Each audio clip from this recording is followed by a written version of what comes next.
Anywhere you go, you belong.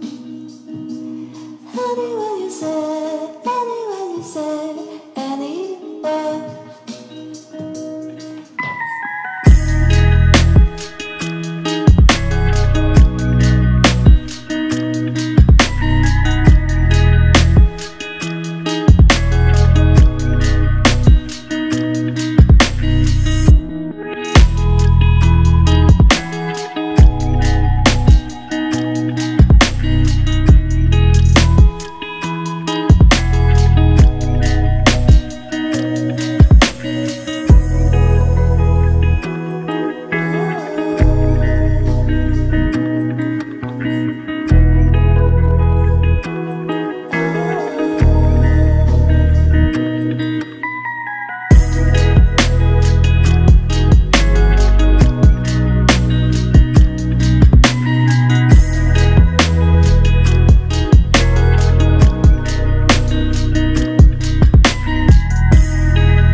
Oke, udah kereta lewat.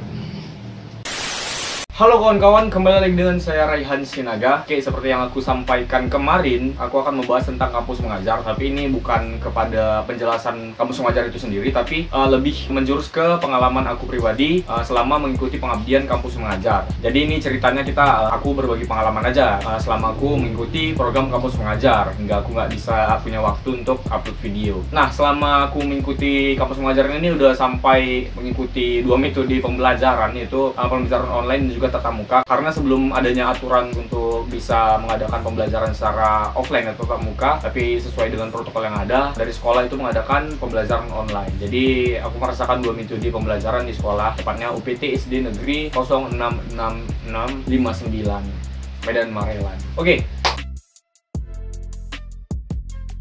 Sekolah penempatan. Nah, setelah dinyatakan lulus mengikuti kampus mengajar ini, aku mendapatkan sekolah penempatan. Jadi bukan kita yang menentukan sekolah penempatan kita, tapi udah diterapkan dari sana, dan itu udah ada surat pernyataan bahwasanya kita siap ditempatkan di mana aja, dan aku mendapatkannya di Medan. Tapi ini sih sebenarnya penempatan ini nggak jauh-jauh dari domisili. Terus kenapa aku bisa di Medan? Nah, sebelumnya ada kita ngisi form domisili dan aku buatnya di Medan karena aku seringan di Medan daripada di kampung ya. Jadi karena aku seringnya di Medan, jarang di kampung, jarang pulang kayak Bang Toyib. Nah, jadi aku buat formnya di Medan, jadi domisili di Medan, jadi dapatnya sekolah penempatan di Medan. Nah, untuk lokasi penempatanku ini bisa dibilang cukup jauh lah dari tempat tinggalku di Medan. Menurut Google Maps itu ya kira-kira ada 17 km, dan perjalanan itu sampai sana kira-kira memakan waktu 30 menitan lah. Kalau macet bisa sampai lumayan lama lah pokoknya. Jadi ya jarak yang lumayan jauh ini bisa dibilang perjuangan gitu ya. Bangun pagi-pagi, berangkat ke sekolah supaya nggak telat gitu sampai di sekolahnya. Belum lagi kalau jalan yang kami lalui itu satu tim itu kan. Kami tiap pagi itu selalu janjian untuk berangkat bareng. Ada 6 orang ya kami satu tim itu, dan ya alhamdulillah itu dari ke 6 orang itu berdekatan gitu, nggak cukup jauh rumahnya. Jadi ngumpul di satu titik, berangkat sama bareng terus tiap paginya. Dan jalan yang kami lalui itu tempat keluar masuknya truk-truk besar, karena sekitaran jalan itu kebanyakan pabrik gitu, PT. Jadi keluar masuknya truk, jadi kita harus hati-hati itu ya. Jadi tiap hari kayak gitulah yang kami jalani jalannya. Ya harus hati-hati lah, dan juga tahan diri terkena terpaan kerinduan, abu maksudnya, abu. Untuk kondisi lingkungan sekolahnya memang bisa dibilang ini nggak salah lah kami dapat penempatan di sekolah tersebut ya, UPT SD Negeri 06659, karena bisa dibilang sekolah itu memang betul-betul 3T lah. Jadi sekolahnya itu nggak jauh dari pelabuhan ya, dekat pantai, laut ya, dekat laut lah ya bisa bilang.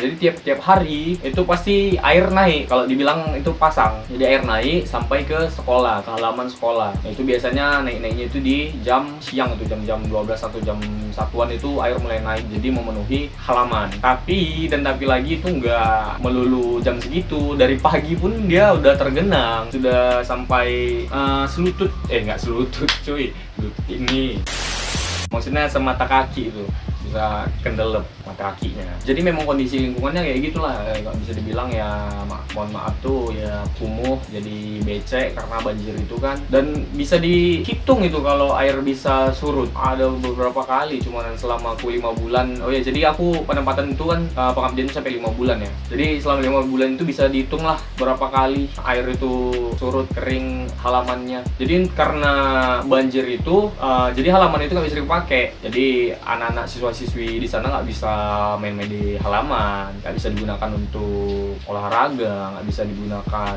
untuk upacara bendera. Jadi pokoknya untuk kegiatan yang menggunakan lapangan sekolah itu nggak bisa gara-gara banjir itu terkendala. Dan juga belum lagi kalau hujan gitu ya, ini lagi hujan nih kan, Kinto besoknya bakal banjir. Jadi kalau hujan tuh, apalagi hujannya tahan tuh dari malam sampai pagi atau sedikit hujan lah gitu, bisa-bisa airnya sampai masuk ke kelas, masuk perpustakaan juga. Jadi ya kelasnya banjir gitu. Itu salah satu kendala di pembelajaran juga jadinya. Sekolahnya kelasnya jadi jorok, ngajarnya nggak enak gitu, jadi kakinya agak lumayan basah-basah gimana gitu ya kan. Jadi ya gitulah kondisi serta lingkungannya.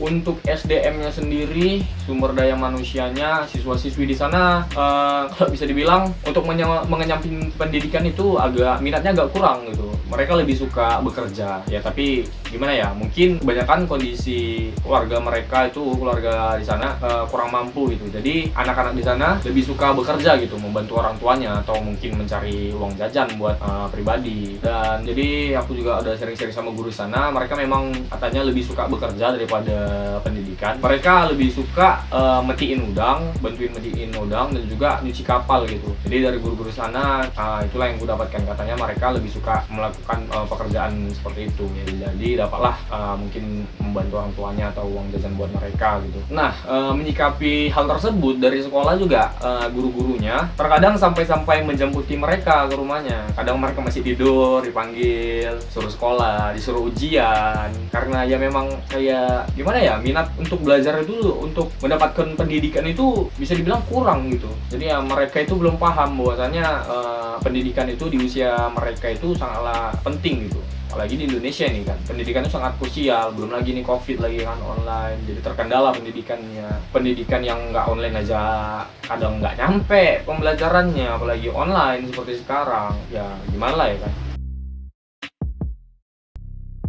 Jadi pengalaman selama menjadi mahasiswa kampus mengajar ya di situ cukup banyak sih pengalaman yang aku dapatkan. Apalagi aku nih calon guru ya. Ya pembelajaran banyak yang aku dapatkan dari siswa-siswi di sana, guru-guru di sana. Pengalaman banyak sekali, ilmu dari yang memahami tiap karakter anak, bahwasanya peserta didik siswa-siswi itu memiliki kemampuan yang berbeda, kepribadian yang berbeda, karakter yang berbeda. Jadi di situ aku belajar untuk memahami tiap orang gitu, tiap individu dari siswa-siswi tersebut. Di situ aku juga mikir bahwasanya jadi guru itu nggak mudah, karena kita harus memahami tiap orang gitu, tiap siswa. Apalagi ini anak SD ya kan, yang masih memang ya dibilang fakir ilmu dasar mereka harus diajarkan. Itu nggak mudah untuk mengajari mereka.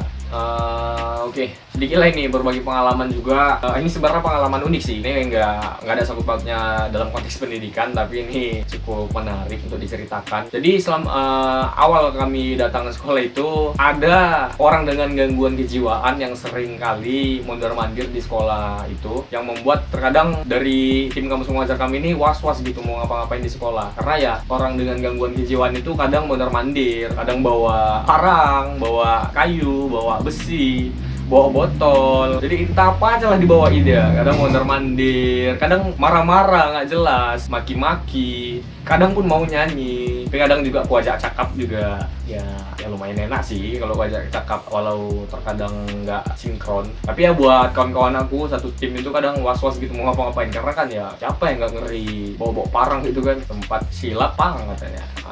Dan parahnya lagi untuk orang tersebut tuh kadang mau gitu ngerusak fasilitas dari sekolah, mecahi kaca kelas, jendelanya, terus nendang pintu, mukul pintu sampai rusak. Tapi ini udah kemarin tuh lagi renovasi sih, udah ada 2 kelas yang direnovasi dan udah bagus kembali, jadi layak untuk digunakan digunakan. Sempat sih pernah orang ini dibawa ke Dinsos, cuman nggak tahu ceritanya gimana, tiba-tiba balik lagi. Tapi memang sih udah dari awal kami datang ke sana, terus dia dibawa ke Dinsos, terus balik lagi. Dia agak kayak beda sih, agak lumayan bisa diajak bicara, lebih enak lah, lebih santai, nggak suka marah-marah kayak biasanya, malah lebih suka nyanyi-nyanyinya itu masih lumayan sering nyanyinya wow gitulah. Wow. Oke, pengalaman selama mengabdi menjadi mahasiswa kampus mengajar. Nah, kami di sana cukup banyak menjalankan program ya, demi terwujudnya tujuan dari kampus mengajar ini sendiri, yaitu tujuan utamanya itu meningkatkan literasi dan numerasinya. Jadi kami juga lebih sering mendampingi siswa-siswi itu mendampingi mereka belajar membaca. Jadi kami mengajarkan membaca, berhitung, menulis. Jadi kami lebih condong mengedepankan kemampuan itu sih, kemampuan dasar itu. Karena gimana ya, rata-rata anak sekolah di sana itu kemampuan membacanya itu kurang, menulisnya dan juga berhitungnya juga. Jadi memang betul-betul kurang lah, dari sampai kelas 5 bahkan ada yang nggak bisa baca gitu. Jadi kan sungguh sangat disayangkan. Apalagi gimana ya, karena pembelajaran online ini juga kan jadi kurang terpantau anak belajar, dan di rumah juga pasti orang tuanya bekerja, dia mau belajar sama siapa ya kan. Tapi ya alhamdulillah sekolah udah bisa tetap muka. Jadi ya kami lebih menjurus ke sana, meningkatkan kemampuan mereka membaca, berhitung, dan juga menulis. Dan juga ada beberapa program yang kami jalankan, yaitu seperti sudut literasi, pengadaan mading, belajar membaca bersama, menggunakan media video, audio, dan juga bedah film, dan sebagainya lah. Lumayan lah, banyak lah. Oke, terus apa lagi yang mau cerita tentang pengalaman kampus mengajar ya? Oh ya, inilah, ibaratnya gimana ya, ikut program ini seru kali lah. Kita nemui orang baru, banyak teman-teman baru. Ya kami 6 orang itu dari berbeda universitas ya. Yang 2 dari Unimed, 1 dari USU, kami bertiga dari UMSU, jadi kan total 6 orang. Nah, kami ditempatkan di sekolah UPTSD Negeri 06659. Jadi kami dipertemukan situ, berbeda karakter, jadi membangun chemistry yang alhamdulillah kami bisa sinkron gitu, nggak ada selisih paham, selalu enak-enak aja, mudah komunikasi. Dan juga untuk guru dan tenaga pendidik di sana menerima kami dengan baik gitu. Ya kalau bisa dibilang itu sebagai rumah kami sih, bukan sekolah. Kalau dibilang tetap sih sekolah, tapi ya aku anggap itu lebih dari sekolah. Kalau sekolah itu tempat belajar, tapi ini seperti rumah udah bagi kami, itu keluarga kedua lah bagi awak. Karena ya kami diterima dengan baik. Awalnya kami pikir ya kayak mana nih, biasa kan model-model guru itu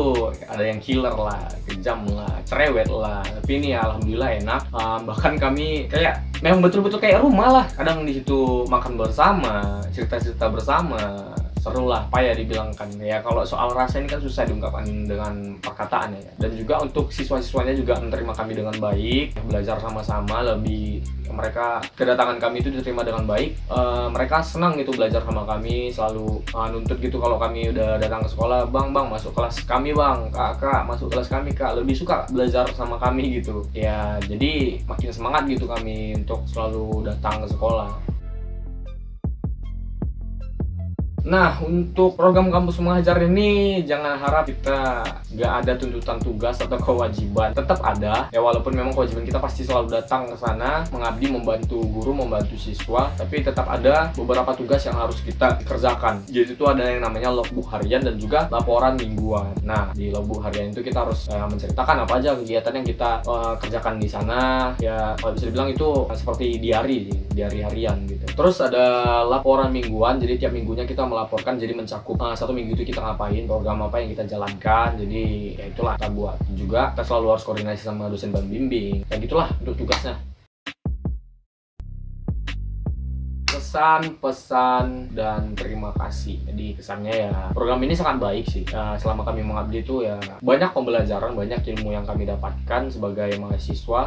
Ya ini betul-betul bentuk implementasi dari Merdeka Belajar gitu. Mahasiswa itu nggak hanya bisa belajar di kampus, tapi di luar pun dalam actionnya itu banyak ilmu yang kami dapatkan. Dan juga mahasiswa itu nggak hanya ini adalah gebrakan yang sangat bagus gitu ya dari Pak Nadiem itu sebagai inisiatornya. Ya program yang dicanangkan ini kayak kami mahasiswa itu yang nggak sesuai jurusannya pun bisa mendaftar program ini, karena ya namanya juga Merdeka Belajar gitu kan. Menurut aku bagus untuk meningkatkan kemampuan skill dari mahasiswa itu sendiri. bahwasanya ya kayak studi safari gitu, safari keilmuan jadinya, mengembangkan ilmu yang out of the box dari skill yang kita punya. Jadi ada pembelajaran, ada ilmu baru yang bisa kita dapatkan dari program-program yang ada. Nah, dari kampus mengajar ini kayak seperti kawan awak itu kan ada yang dari administrasi publik gitu, yang ada sama sekali dalam dunia pendidikan mengajar. Di sini dia dari program ini jadi dia bisa belajar untuk bisa mengajar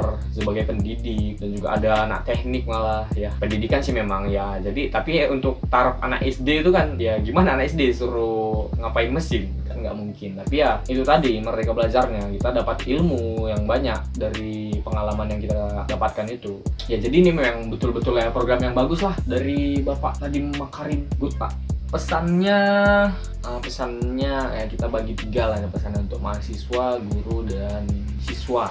Kayak buat mahasiswa, selagi ada kesempatan kayak program-program ini kan lagi banyak ini program Merdeka Belajar Kampus Mengajar ini, MBKM kan ya, selagi kalian bisa mengikuti ya ikuti aja, banyak ilmunya ini. Nah, memang sih dalam program ini ada yang namanya uang saku atau insentif. Jangan berpatokan sama terpaku sama insentif tersebut, tapi pengalamannya itu loh, ilmunya itu yang kita kejar. Ikutilah selagi bisa, ambil banyak ilmu pembelajaran selagi ada kesempatan. Ini pintu gerbang terbuka lebar. Belajarlah hal-hal yang belum pernah kalian pelajari, ambillah pengalamannya gitu, bagus-bagus aja lah. Tapi jangan lupakan kuliah, tetap jangan terlalu terlena dengan dunia ini. Kuliah pun dunia kan, tapi ya maksudnya jangan terlena, tetap ya fokus kuliahnya juga. Walaupun banyak program-program di depan mata, tapi ya harus menyesuaikan diri gitu, tahu kapasitas diri sendiri. Untuk guru, sekarang pesannya nggak ada sih. Terima kasih aja lah aku ucapkan untuk guru-guru, dan juga siswanya juga langsung terima kasih aku ucapkan udah menerima kami mahasiswa dengan baik, udah menganggap kami sebagai anak-anaknya mungkin ya, bukan sebagai orang asing yang datang tiba-tiba ke sekolah mau ngadain program kegiatan selama 5 bulan mondar-mandir di sekolah. Ya terima kasih ya, udah terima kasih jamuannya atas makan-makannya, makan basera gitu bilangnya kan, karena di sana dekat pelabuhan mereka sering kali masakkan kerang, kepiting, jadi makan ikan, jadi sering makan bareng gitu, dulu bareng, ngelawak bareng. Jadi ya gimana ya, kami mahasiswa ini kadang ngakak juga gitu kan, diajak ngelawak sama ibu-ibu, bapak ya terima kasih, Bu Anum, Bu Vera, Bu siapa gitu. Kalau aku pelupa, jadi lupa siapa namanya, Pak Landong, Pak Yetno, terima kasih. Pokoknya semua guru-guru tenaga pendidik dari UPTSD Negeri 066659 aku ucapkan terima kasih atas 5 bulannya, terima kasih atas ilmunya, pembelajarannya, bimbingannya. Ya mudah-mudahan dari pengalaman yang kalian berikan itu dapat membentuk aku menjadi manusia yang lebih baik lagi, dan ilmu yang aku dapat mudah-mudahan dapat aku terapkan buat kehidupan ini dan menjadi amal jariah bagi ibu bapak. Oke, terlalu formal kali udahan sepertinya. Pokoknya itu aja lah ya. Buat teman-teman, terima kasih udah nonton video ini. Jangan lupa like, comment, dan subscribe-nya. Terima kasih. Buat kalian yang mau nanya-nanya tentang kampus mengajar, bisa komen di bawah. Dan buat kalian yang mau mendukung aku, mensupport aku, tetap terus aktif dalam konten, bisa cek link di deskripsi di bawah. Kalian bisa donasi lah, seikhlas hati. Kalau enggak ya nggak maksa. Jangan pakai duit orang tua ya. Ya gitulah pokoknya. Oke, cukup sekian. Terima kasih, sampai jumpa di video-video aku selanjutnya. Mungkin di video selanjutnya aku bakal baru menjelaskan apa itu kampus mengajar dan beberapa program MBKM yang lainnya. Dadah. Formal kali ya.